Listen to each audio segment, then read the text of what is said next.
Well, Steve Jobs, has anybody read his autobiography? Yeah, he stopped going to church because he read about the Biafra War. He said, if Christians can do that to people, why should I worship that God? I don't agree with him, but that's his view. He felt so bad about the war. There are still plenty of Nigerians who say that the Igbos are much too clever for anybody's good. That's really the reason they fought them during the war, to teach them a lesson, to show them they could neither expect to dominate Nigeria nor set up a country on their own. There's a Nigerian joke that says that the very word Igbo stands for I before others. According to the report, an estimated 30,000 armed Fulani militants are operating across Nigeria in groups ranging from 10 to 1,000 members. The report describes them as some of the deadliest non-state actors in Nigeria today. Men door to door just to survive, and yet he walked those roads with his head held high. All right, as the heroes of Biafrans are still very fresh in our memories, I want to still let you know that I never knew that many notable people across the world, they have this support for Biafra. Many abandoned the medals given to them, returned it to the Queen. Many of them, notable people of which are going to watch in this video. Yes, the movie they say they are going to show on the 1st of June. I think we are to do our own. We should have about 1, 2, 3, 4 movies documented of the Biafra War, what really happened, the genocide that happened. I want to also suggest that there is this reporter. He wrote a book, Frederick Forsyth. I always quote him because he's the person I read his book, though I read Chinua Achebe, There Was a Country. But you see, Frederick Forsyth, that's the first book I read, being given to me by my father. To tell you that our parents are not happy about what happened. My father gave it to me to read. And I read the book, I kept it well. You see. So Frederick Forsyth is one of the reporters of BBC, but he resigned from BBC because of what is happening. And he went to Biafra land, got the first-hand information, published a book. What's the name of that book? The Legend. The Legend. That's the name of the book. So I urge us to use that book to do a movie.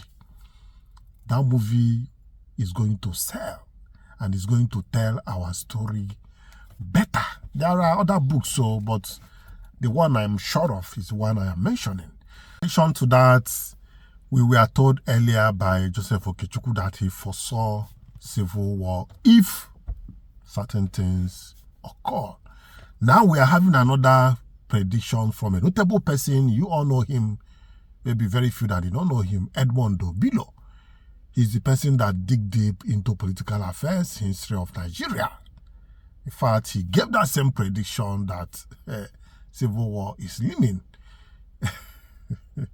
Civil war is looming. So we have to be careful and do these things we are going to do. Let's go in peace. If not, what will happen will be just like Nnamdi Kanu said, that Somalia will be a child's play. Nnamdi Kanu have been saying these things, but you people chose to put him in prison. The only savior that we have, and they decide to cage him because some people know that they have their personal agenda of which they want to achieve. Please, let me not bore you. Let's start with this first clip. It's not the duty of people who are not involved to deny the pain of people who are involved. In Nigeria, there's this big embargo about Biafra. You must never talk about Biafra. We have to move on. You have to forget. You have to just move on. Forget about it. But it's not the duty of people who are not there to forget. If the people who suffered want to forgive and forget, it's their prerogative, and they can do that at their will.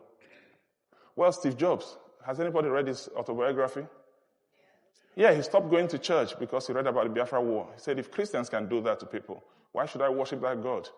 I don't agree with him, but that's his view. He felt so bad about the war. Bernard Kouchner, former French foreign minister. Remember him in Kosovo, digging every last bone to understand what happened in Kosovo. But where did he start? He started in Biafra. He was there as a Red Cross volunteer. He resigned from the Red Cross. He said, we can't be impartial in such a situation. He founded Médecins Sans Frontières, MSF, because of the Biafra situation. And that's what Biafra did to him. John Lennon returned his MBE to the Queen because of the Biafra War. As a protest against violence and war, especially Britain's involvement in Biafra, which most of the British public aren't aware of, because all the press, TV and radios slant all the news from Biafra. All the stuff I learnt on Biafra from journalists, off-the-cuff folks, is a different story. And I began to be ashamed of being British. And I'm a patriotic nationalist, if the truth were out, and Yoko can vouch for that. I'm always fighting about what Britain invented, radar, and what all the different things we've done. But every day I just began to worry a bit more about it, and I was going to send the MBE back anyway. I could have done it privately, but the press would have found out anyway. He would have been here a week later instead, less impact. Jimi Hendrix was playing concerts to raise money for the children in Biafra. He was raising money to feed people like me.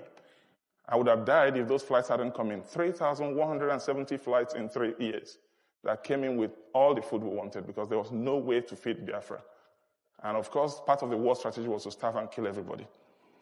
Akanu Ibiam, he had all the awards from here. CBE, MBE, everything, right up to the knighthood. He returned all of that to the Queen because of the war.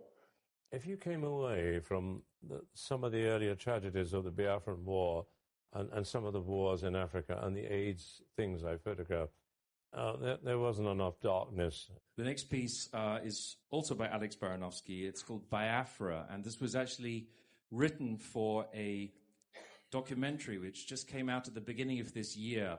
The documentary is called McCullen, and it's about the very famous war photographer Don McCullen, who traveled around the world over the last 30, 40 years, taking the most extraordinary photographs, mostly of war-torn areas. And Biafra was a former province near to Nigeria where they had a most horrendous civil war in the 1960s. And there was a particular colony, a children's colony, which had been abandoned, and thousands of children were left there to die. And Don McCullen arrived at this place in Biafra to find all these children there. And the children thought that he had come to save them. But the truth was he was there as a photographer. He'd come to take photos. You know, I'd walk into a school in Biafra and I would see 800 children dying. And as soon as they saw the white man coming, you could see they thought there was some hope at the end of the tunnel.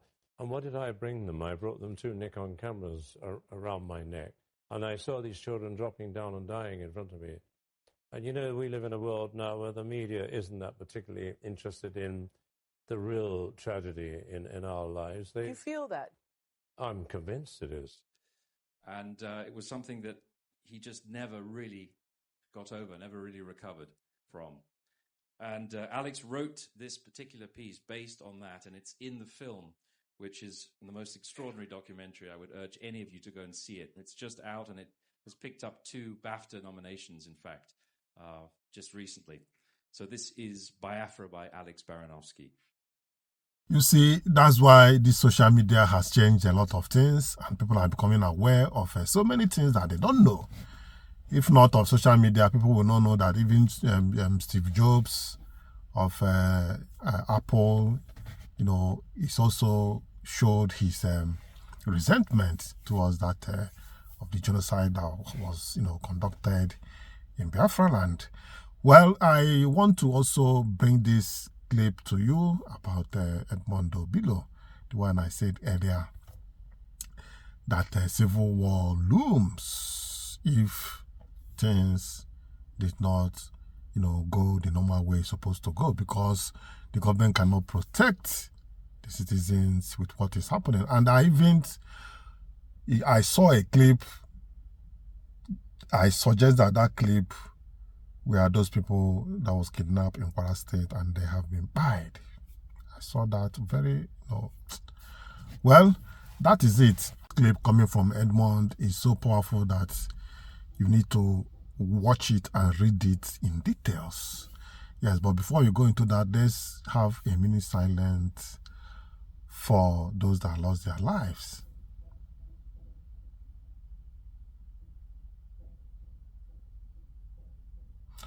But the souls of those that lost their life in that civil war, even before that war, rest in peace.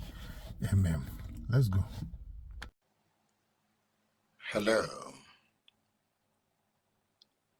Let's talk about the rise of Fulani militants. Nigeria is bleeding. Far away from the noise of politics in Abuja, thousands of families and villages across the Middle Belt and southern Nigeria go to sleep every night, not knowing if they will wake up alive. A new report released recently by the United States Commission on International Religious Freedom paints a frightening picture of what is happening across Nigeria. Not that we don't know before now. According to the report, an estimated 30,000 armed Fulani militants are operating across Nigeria in groups ranging from 10 to 1,000 members. The report describes them as some of the deadliest non-state actors in Nigeria today. This is about burnt homes. This is about abandoned farms. This is about mothers running into the bush with children on their backs. This is about communities disappearing in the darkness. The report states, violence by Fulani militants caused the highest number of deaths among all religious communities in Nigeria over the last year as compared to attacks by organized insurgent groups and criminal gangs. That sentence alone should force every Nigerian to pause. According to the Commission, many of the attacks targeted Christian communities, although Muslim communities have also suffered killings, kidnappings, and raids. What makes the situation even more frightening is that these groups do not always operate under one central command. Some attack independently. Others reportedly collaborate with criminal gangs and extremist organizations. Look at what the report states. These actors operate in a variety of contexts and with a multiplicity of likely aims and motivations. And then it adds something even more disturbing. Hey, it states, why many Fulani militant groups wage independent attacks? Others periodically coordinate with a wide range of other actors, from conventional bandit gangs seeking financial enrichment to recognized terrorist organizations that espouse a violent interpretation of Islam. Imagine what that means for isolated rural communities with little or no protection. The report says many attacks happen at night. Men carrying automatic weapons and machetes arrive suddenly in motorcycles. Villages are forced to flee in terror. The Commission writes, they often wield machetes and descend on vulnerable communities during the night, eliciting terror as a way to force victims to quickly leave and to achieve greater control of desired land. Greater control of desired land. The report is not really saying anything new. It's only confirming the discourse that has been going on in the last 10 years in Nigeria. And perhaps this is one of the deepest tragedies of all. Land, fear, and identity are becoming dangerously mixed together in Nigeria. The violence has already displaced at least 1.3 million people across the Middle Belt. Think about that number. 1.3 million human beings. Not statistics, not headlines. People. Families now living in overcrowded camps without proper sanitation, safety, or dignity. The report records several horrific attacks between 2025 and early 2026. One attack in Benue State reportedly killed at least 200 people, including displaced persons sheltering inside a Catholic mission. Another massacre in Yerwata, Benue State, reportedly left 200 Christians dead, mostly sleeping women and children, while over 3,000 people were displaced. The report also says some attacks were deliberately timed to happen during Christian holidays. Militant actors have often carried out operations during Christian holidays, such as Christmas or Easter, to further maximize the psychological impact. That is not just violence. That is psychological warfare. In February 2026, suspected militants reportedly killed at least 32 people in Niger State. In Kaduna State, attackers stormed Holy Trinity Parish in the Kafanshan Diocese, killing 3 people and abducting 11 others, including Father Nathaniel Awushaye. But the violence is not affecting Christians alone. The report also documents attacks on Muslims. In February 2026, armed men kidnapped an imam and 7 worshippers from a mosque in Plateau, the commission stated in its report.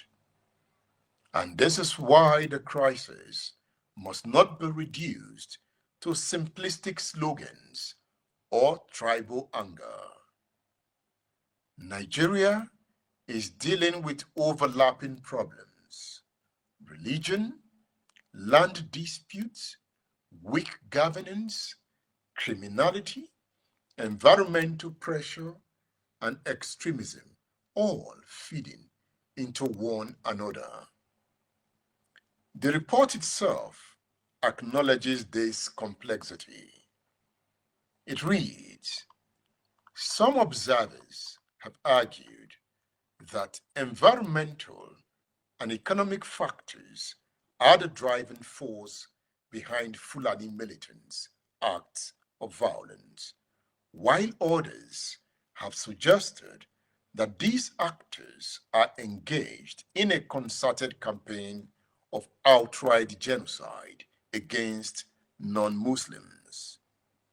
Then, the report concludes carefully, stating, in fact, multiple and overlapping factors, including religion in many cases, likely spur Fulani militants to attack communities or individuals.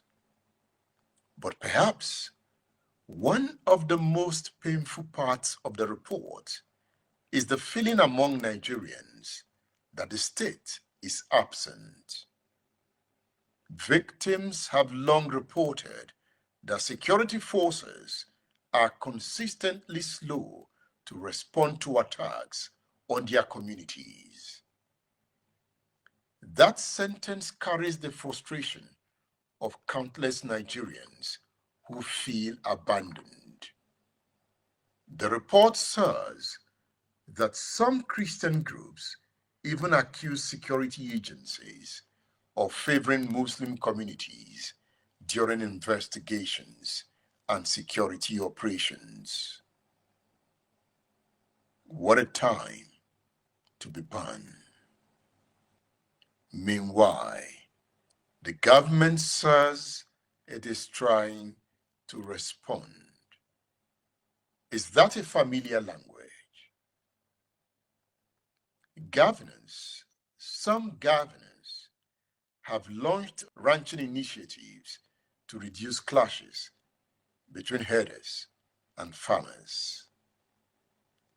President Bola Tinubu reportedly classified kidnappers and violent armed groups, including Fulani militants, as terrorists in December 2025.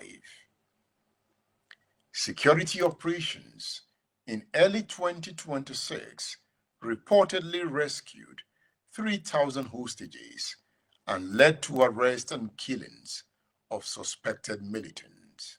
Still, the crisis continues. The report also mentions growing scrutiny of the Miyetti Allah Cattle Breeders Association of Nigeria, although the organization denied supporting violence. Yet, despite military operations, peace meetings, and political promises, fear still hangs over many communities in central Nigeria. And the report ends with a chilling conclusion.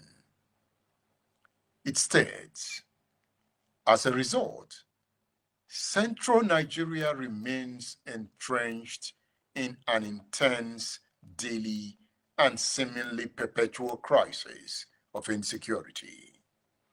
That word, perpetual, should disturb all of us, because no nation can continue living permanently in fear and still expect peace, development, and unity to survive. The Commission finally warns that the violence may continue. It states, until the federal and state governments create broader underlying conditions that are more conducive to the safe practice of religious freedom. And perhaps that is the real challenge before Nigeria today. Not just stopping the attacks, but rebuilding trust, rebuilding justice, rebuilding the idea that every Nigerian life matters equally. But I must state, I have my fears. Why do I say this? I've been going through this book. Look at this. The book is entitled The State of Africa, A History of the Continent Since Independence.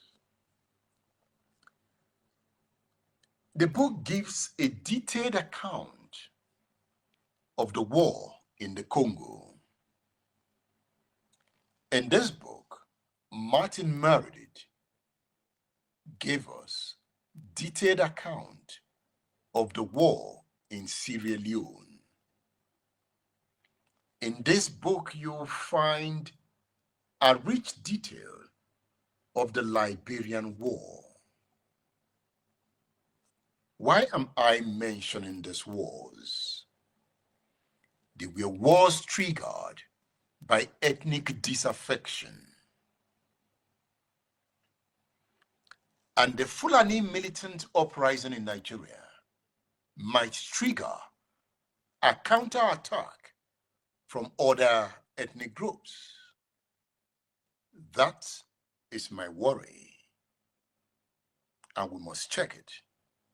Because if we don't, we might pay dearly for it. So let me remind you of the consequences of counter-violence, because Nigeria is edging closer to counter-violence. If counter-violence is not the cure, then Nigeria faces a question more agonizing than any other.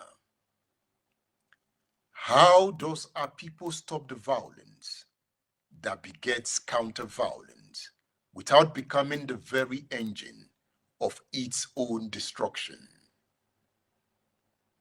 Look now at Nigeria. Criminal elements, armed, mobile, shadowy, move through the forest and farmlands.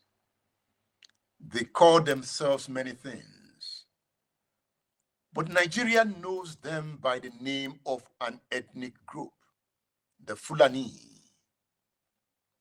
They kill, they kidnap, they burn villages. And in response, ethnic militias are rising. In Yoruba land at the moment, Sunday Igbo is raising Yoruba militias. You can see videos of them moving into the forest. That is how it starts. Why are they angry? Terrorists stormed schools in Orire, in Oyo State, kidnapped teachers, kids, babies.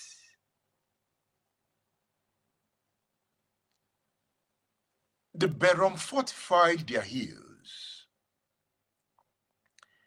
The Yoruba vigilantes gather, and each side says the same terrible justification. We are only defending ourselves. They struck first.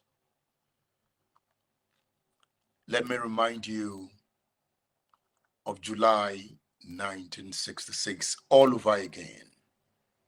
Only now, the uniform is not army uniform, but civilian marauders, and the admonition remains unchanged.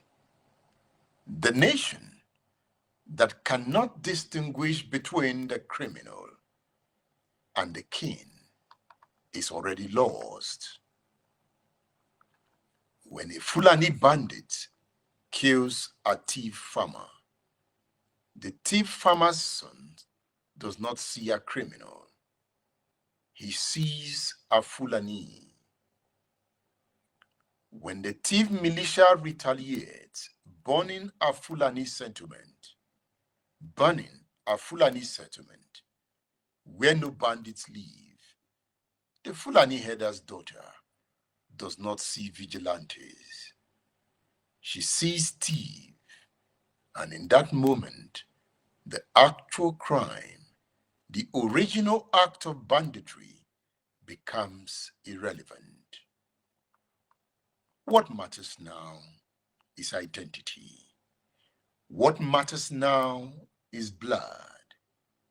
What matters now is revenge that no one can stop. So, how does a nation break this circle without disarming the innocent? How does it stop the violence that leads to counter-violence? First, The state must reclaim its monopoly on legitimate force. This is not merely a political slogan. It is the very definition of a state. When citizens take up arms because they no longer trust the government to protect them, the state has already failed. But the answer is not to crush the militias with greater violence. That is merely counter-violence by another name. The answer is to outgovern the bandits. It is to deploy competent, ethnically neutral security forces whose loyalty is to the law, not to a region. It is to track criminals by their deeds, not their dialect. It is to invest in intelligence, in rapid response, in rural courts, in roadways that connect isolated communities to the center. The state must become so present, so effective, so just, that the vigilante becomes unnecessary, not because he is suppressed, but because he is obsolete. Second, the Nigerian state must criminalize the act, not the identity. This sounds simple, but it is revolutionary in its implications. When a Fulani herdsman commits murder, he must be hunted, arrested, and tried, not because he is Fulani, but because he is a murderer. When a thief militiaman burns a Fulani home, he must face the same justice. But this requires a judiciary and a police force that have been cleansed of ethnic bias, and that, in turn, requires political courage of a kind that is rare in any nation. It means telling your own ethnic constituency, if our people commit crimes, they will be punished. And it means telling your enemy's constituency, if your people are innocent, they will be protected. This is the only language that breaks the circle.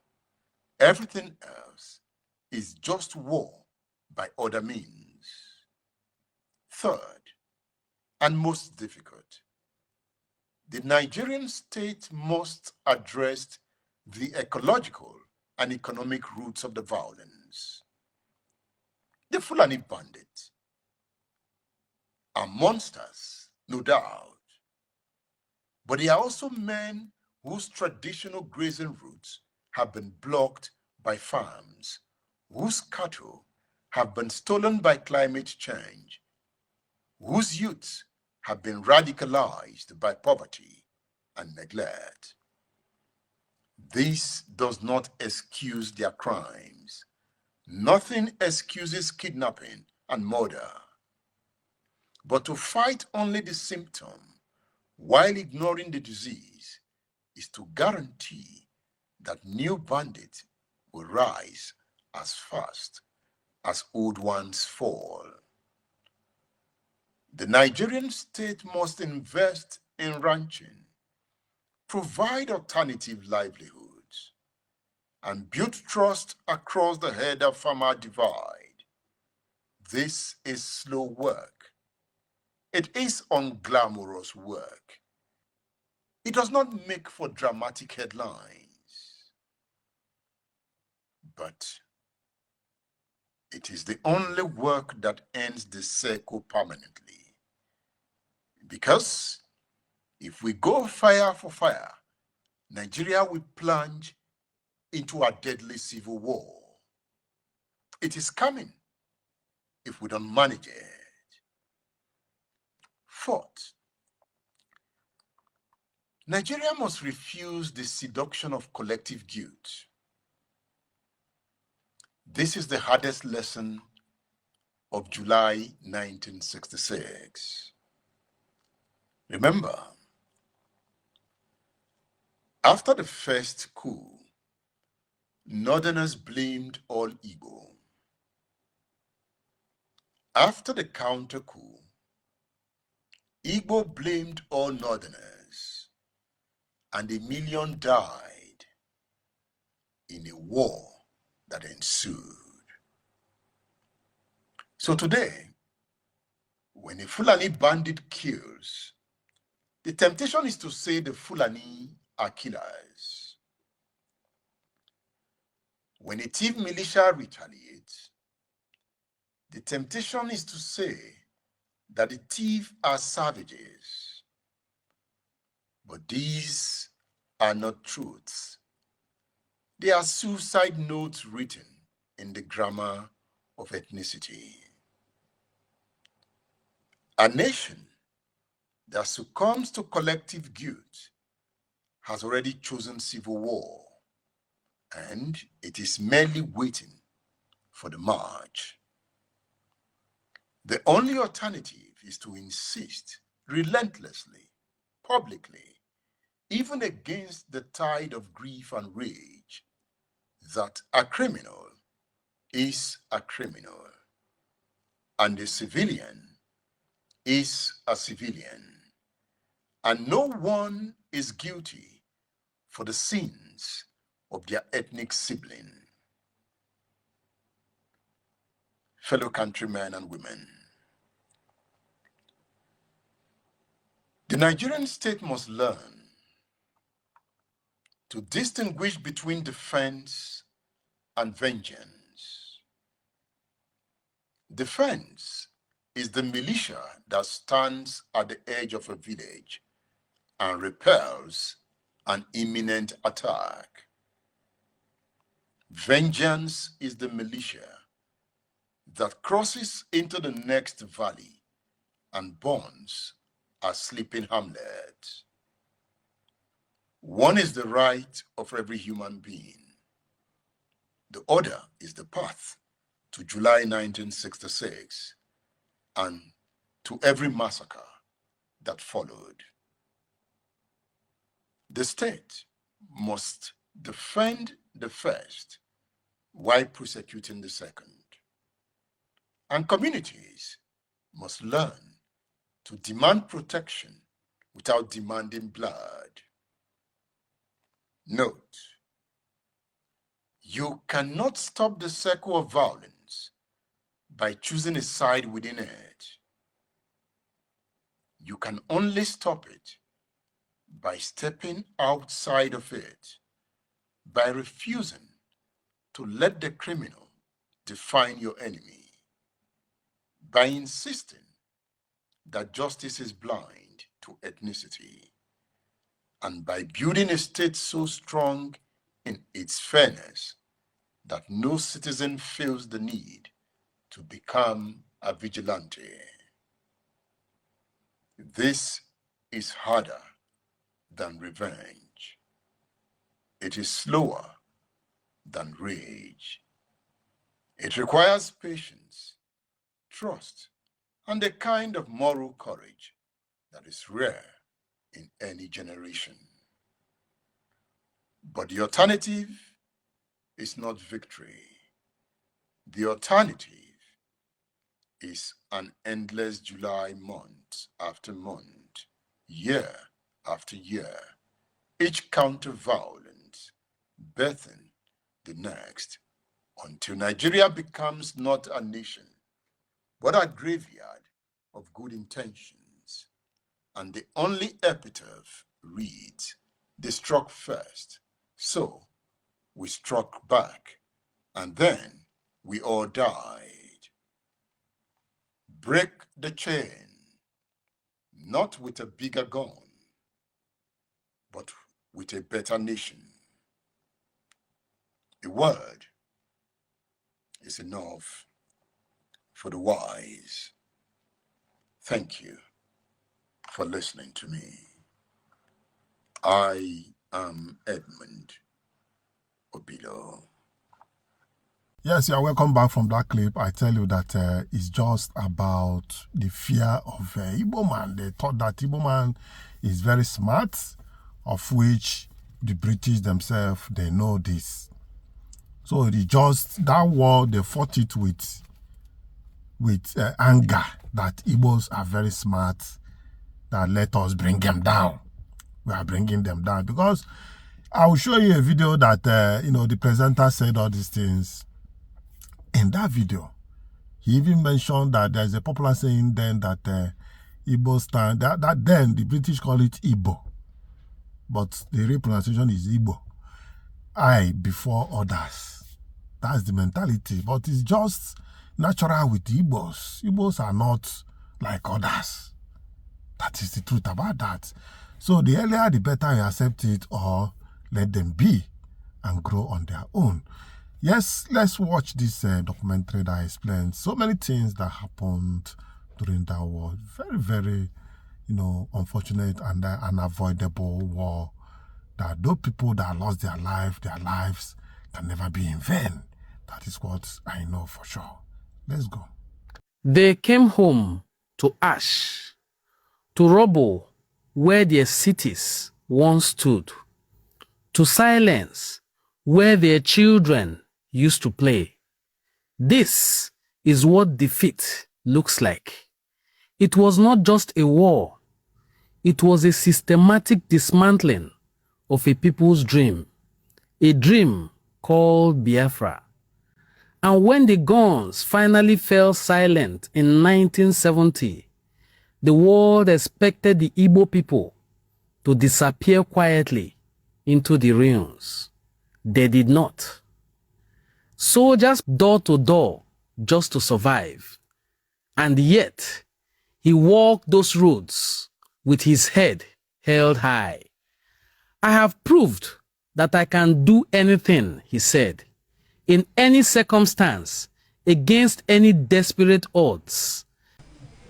Mr. Quenzi, I suppose you're a classic example of how are the mighty fallen. You were Director of Information for the federal government and for Biafra, and now here you are selling plastic bottles around the country. What's it been like for you?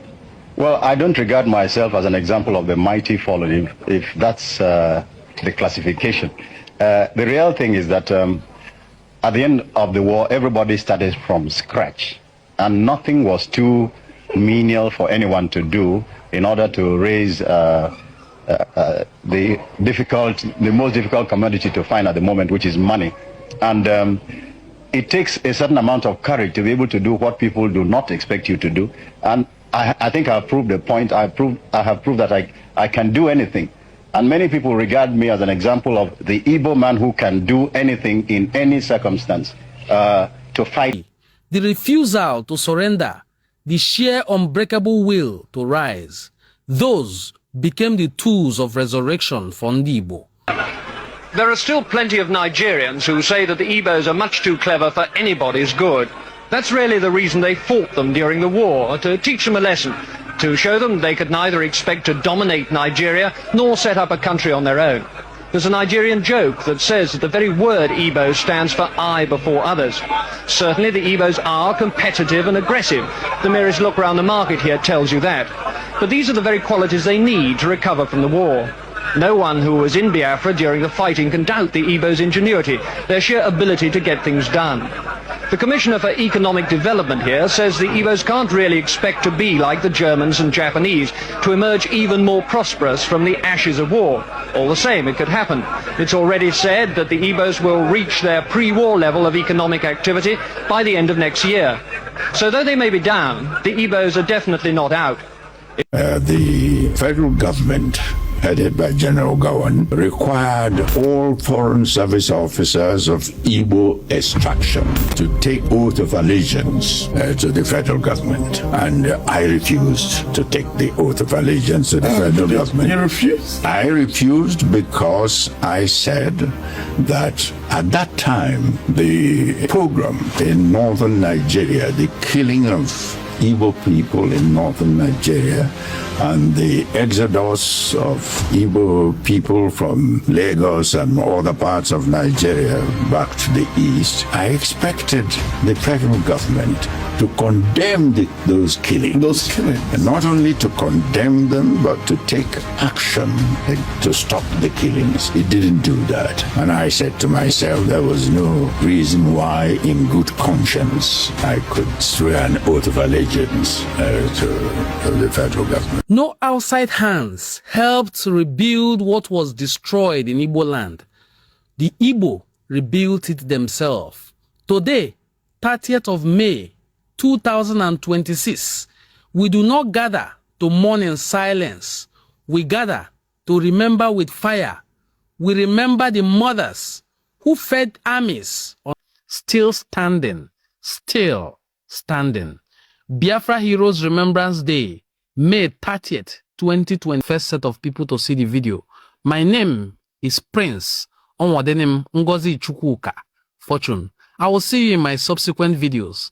Bye. Yes, you have seen that clip, and I told you that you are going to learn a lot from that video, of which it happened like that. We are not done yet, because this is the time to, remember what happened and also mourn our dead, in that civil war.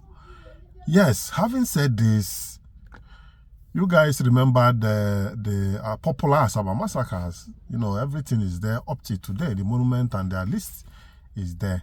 They don't get tired of telling the stories to tell you how deep people, felt this civil war, So there will be an explanation towards that Asaba massacre. That's why I pity some people that the people around Southeast that say that they are not Igbo.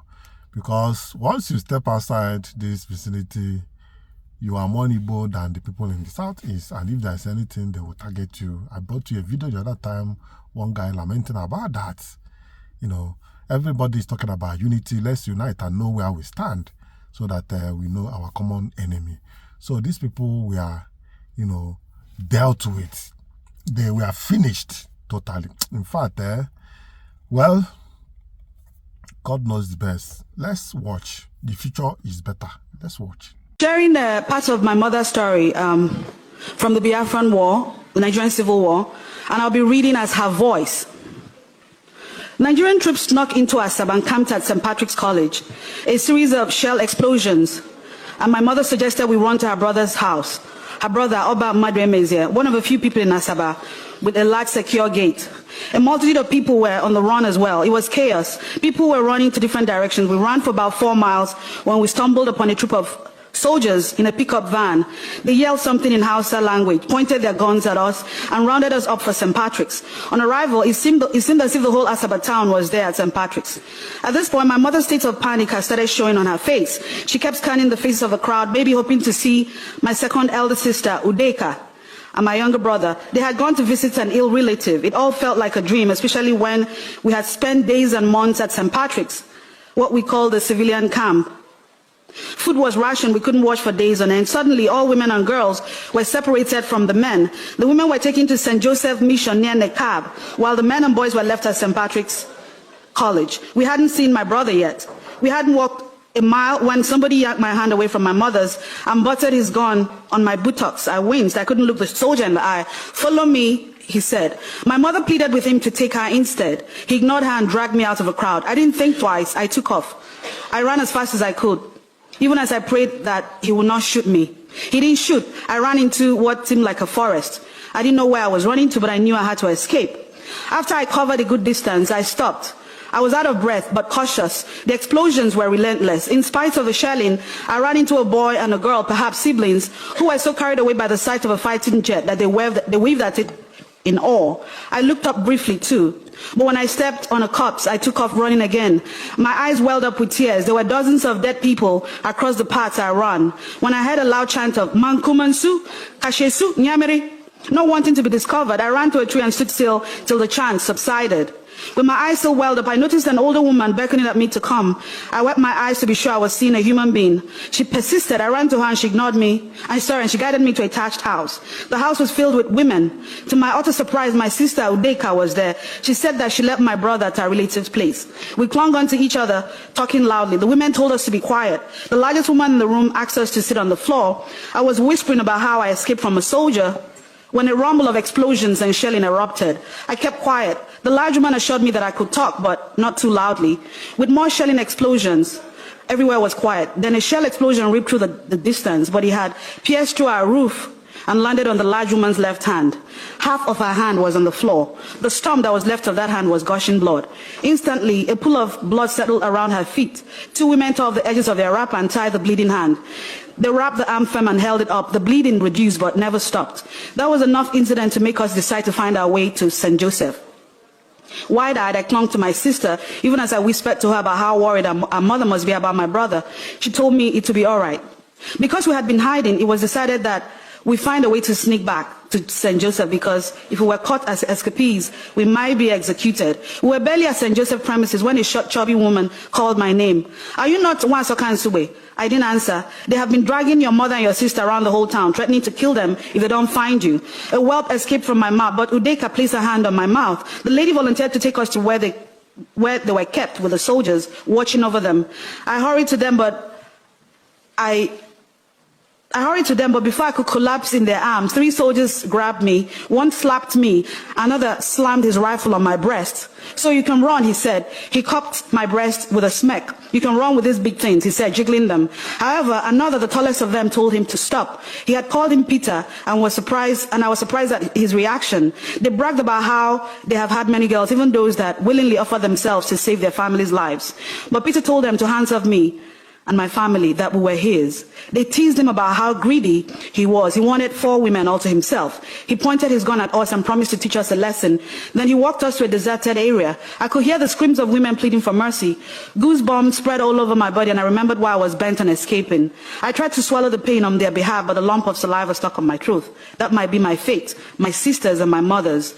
As he walked us further out of St. Joseph camp, another soldier followed him closely and they spoke in Hausa. I stared at my sister, Nkonya Aswa, to see if she understood what they were saying. As a teenage bride, Nkonya Aswa had lived in Kaduna with her late husband.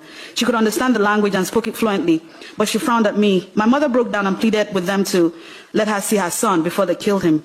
My sister acted as an interpreter. Surprisingly, they both said something to each other. Their language this time was not Hausa, as my sister confirmed. It was a strange language. A few minutes into our walk, a truck full of soldiers stopped right in front of us. A spatter of exchanges in Hausa language ensued. Nkonya Aswa's eyes brightened. She asked Peter a question in Hausa, but other soldiers hushed her up. My mother warned her to not get us into further trouble.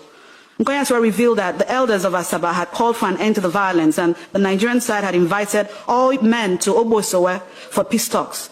I could have sworn I saw a smile on my mother's face. She called on Onishe, our river goddess, to save us. Nkonya Aswa said that they had asked them to set us free. Nkonya Aswa requested that they set us free since the peace talk was on the way, but the 2 soldiers spat on her face. Peter looked away. They took us back to St. Patrick's College. Then Peter said he had granted my mother's wish to see her son. We were separated as they asked me to be the only one to identify my brother. We looked for hours but could not find him. I was so hungry.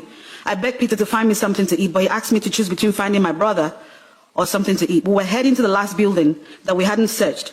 I wanted to see how loose his grip was when I took my hand, because I was planning for another escape. He kicked me on my legs and my hunger seemed to have disappeared. My brother was in the last building we entered. He was snoozing in a corner.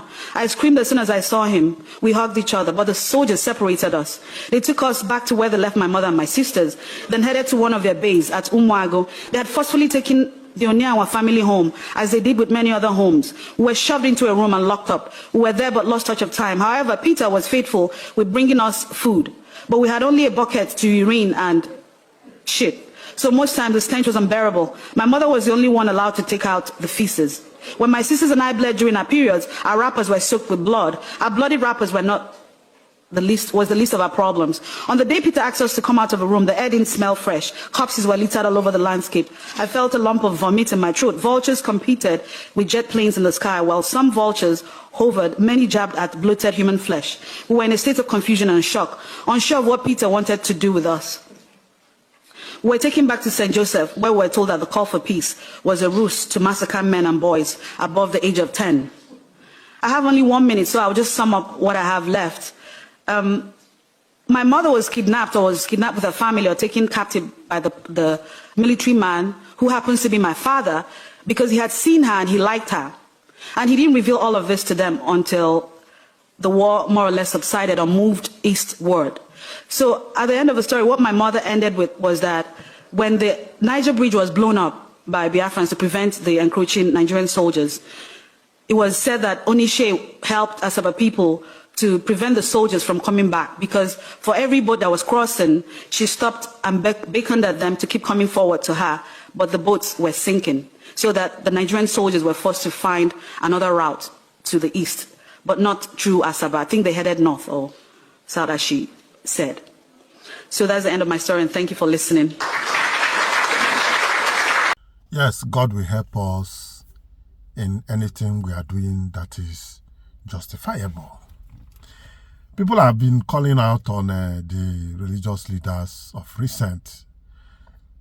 It has not been like this before, but they carried tribalism into religion.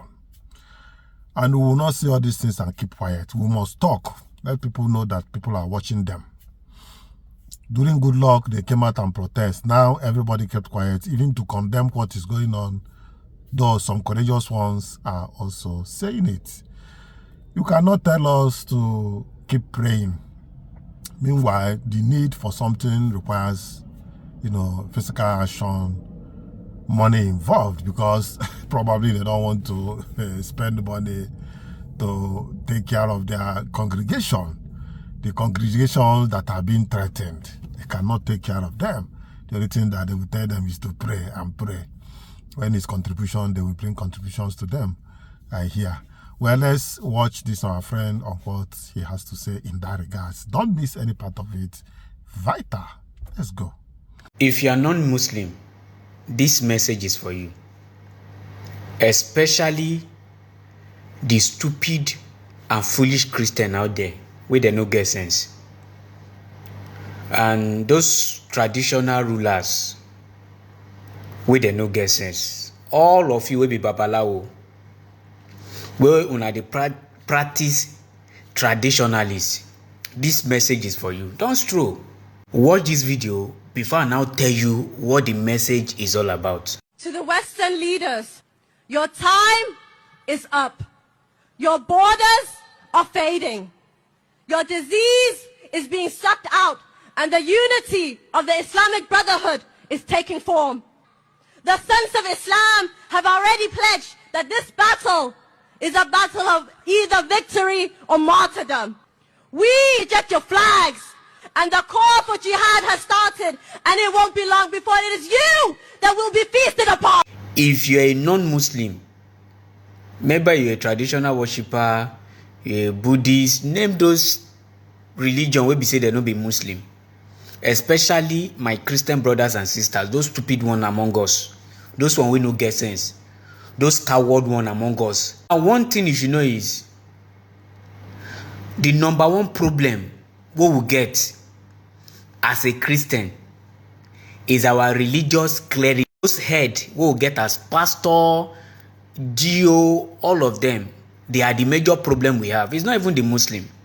Now all those traditional worshippers, all those traditional rulers, they are the major problem that the traditional worshippers have. Let me tell you something. I will elaborate more on Christian because I'm a Christian. Most of all those who are pastor who are the respect, most of them don't care about you. Some of them are CIA. Some of them are working for Islamic jihadists, unknowingly to many of them. That is why they go see say that they buy you.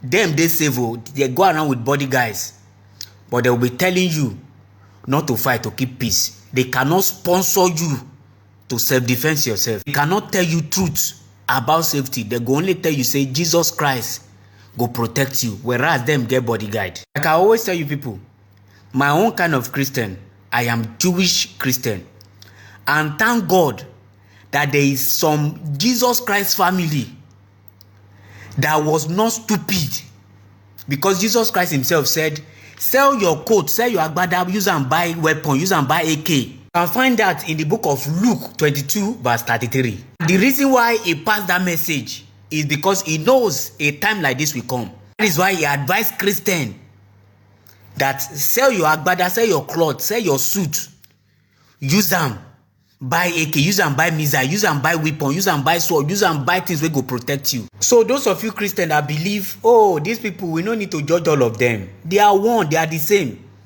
That is why when they ask our president about insecurity, una hear wetin he talk. At a point, even the advice of Semo will pray, make all these people wey dey kpai us, make they change. Because every Muslim person have the same ideology. Those Muslims wey no get the same ideology with those radical one, they no be correct Muslim. They just find themselves in that religion. And I know some of them will be my friend. They know they take that religion serious. So those one, they know wetin they sup. They have no choice. They just find themselves in that religion. So if you're a traditional worshipper, if you're a Christian, if you're a Buddhist, as long as you are not a Muslim, these people are coming for you. You are not safe. Just want to deal with the largest religion first, which is Christian, before they will now start dealing with those small ones. If you think Muslim all over the world, they don't know what they are doing, you are joking. And see, even their female, even their male, even their children, they get same ideology. That your pastor, where they pretend as he's saying the Christian, is part of them. That is why you be seeing news like this. Look at pastor going to where Muslim they pray, go they pray with them. Can a Muslim person do the same? Because this so-called pastor, where they call your pastor, they deal with them. They just they hide under Christianity clothes. They are not. Now, time they will they speak out. There will be a time you won't be able to speak out. Because the government will start going after those people where they speak. So there won't be chance or time to speak that time. Just the way Iranian matter be. Even if they go solve Iranian matter, a lot of people, they don't buy them. This Islamic extremists where they rule that country. I buy a lot of them. I want to get chance to talk. When they keep quiet, when they push this peaceful whatsoever nonsense when they push on internet. Anyway, we will know. But the painful thing where they pay me be say, if some people foolish, go bring problem come. Even the wise people among them, they suffer them. Now waiting this nature, this world where they design like this, they always pay me. Anyway, share your thought on the comment section. Yes, I thank you for coming along with me in this particular video. Well, it's very unfortunate of what happened before now, especially the massacre that happened. On the other hand, the only thing we can do is to prevent future one from occurring. That is the only thing we can do. And also let people have their freedom, their attack. There must be a way to stop it. But the only issue is that the government is not doing enough to stop these things. Very, very unfortunate situation. All right, we have come to the end of this video. Don't forget to click on the like button, share button, and drop your comment if you have any you want to tell us. Please and please, I am still Chinedu. Till I come your way next. Say bye.